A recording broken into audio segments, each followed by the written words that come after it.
Notre cours, c'est le laser. Donc, on va entamer la première partie concernant propriétés et fonctionnement. Laser signifie Light Amplification by Stimulated Emission of Radiation, c'est-à-dire amplification de la lumière par émission stimulée de rayonnement.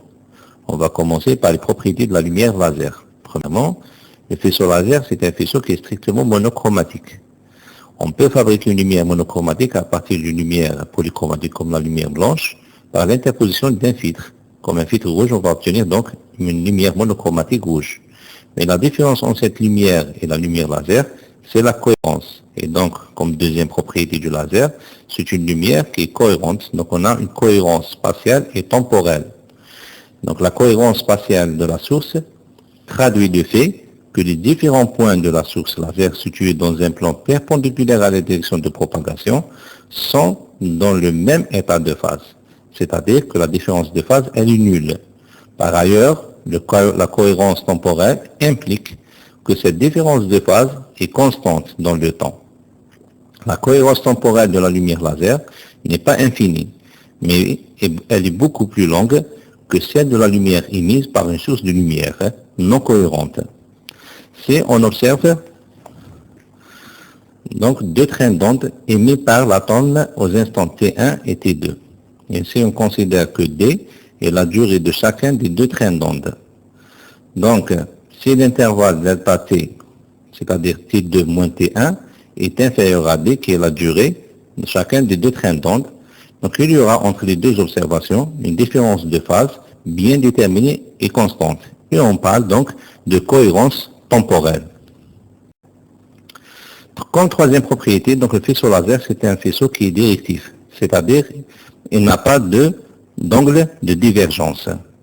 Et comme quatrième propriété, il est caractérisé par une haute puissance.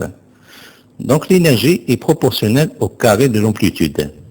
Mais en cas de phase aléatoire entre les photons, l'amplitude de l'onde totale tend vers la racine carrée du nombre de photons présents.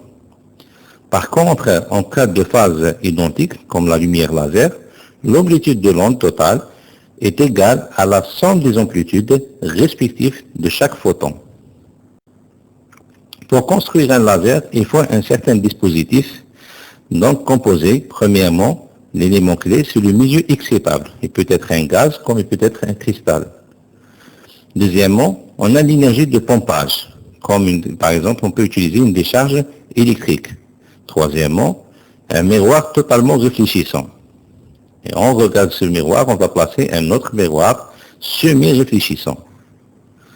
Et donc, pour comprendre le phénomène de fabrication de laser, il faut donc avoir la notion d'émission spontanée de la lumière.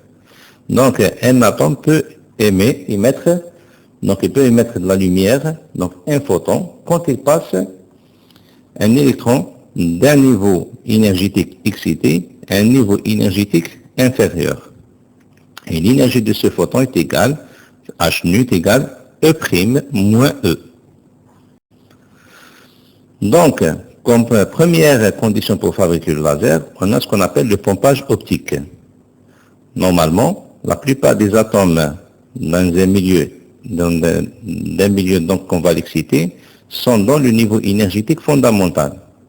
Mais grâce à une décharge électrique, donc dans le milieu actif, on excite les atomes.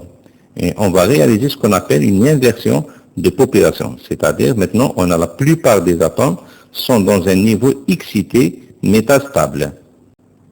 Comme deuxième élément, on a l'émission stimulée. Donc la désexcitation stimulée de l'atome est déclenchée par un photon incident d'énergie H nu qui est égal E' moins E. Donc le photon émet en deuxième, c'est-à-dire le deuxième photon, donc il a une énergie identique au photon incident. Et donc on va avoir deux photons avec même énergie, même fréquence, même direction et qui sont en phase. Et la dernière étape, c'est ce qu'on appelle l'amplification. Donc un photon passe plusieurs fois par le milieu actif du résonateur et va engendrer une avalanche de photons identiques et un faisceau de lumière cohérent. Donc, à partir d'un certain temps, on va constater la sortie du laser par le miroir partiellement réfléchissant.